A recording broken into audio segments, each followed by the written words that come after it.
अरे पियवना को बोदारू हालो कसम आज हो पियवना को बोदारू।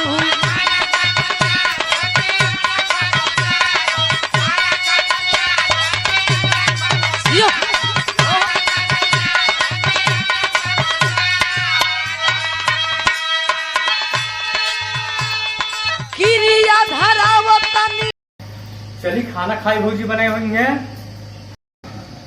भाऊजी ए भाऊजी भाऊजी टटिया सब पे क्या आइए खानवा दे।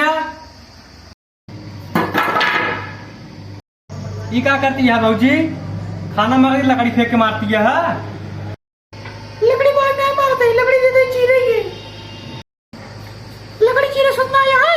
टाटी ले उठा ले चला या खाई भी ना लकड़ी चीरे के लिए तुम्हें खाना दे खाई भी ना गैस ना बाबा पे होता है।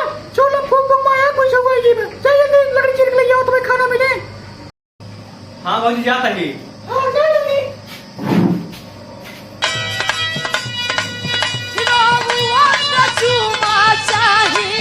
राजा जी को नहाल मेरा राजी को नहाल जुल्फिया ये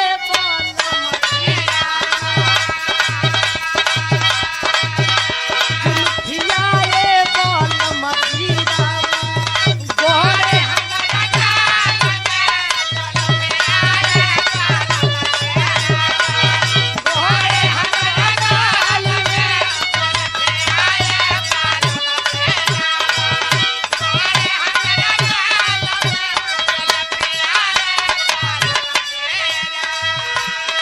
ये आदत ठीक ना लगेला जबरवा मुस्का के बोली ना।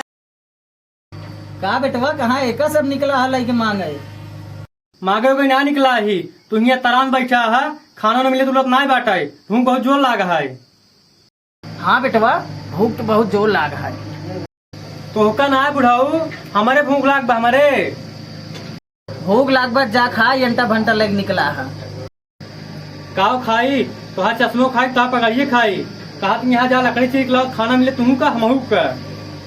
तब जा चीरा का यहाँ खड़ा है लखा था जा।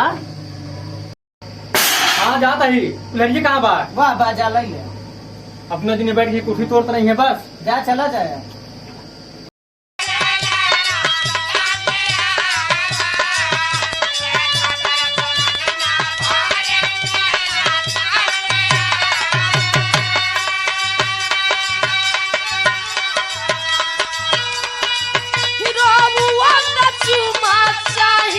राजा जी को नहाल मेरा जाजी को नहाल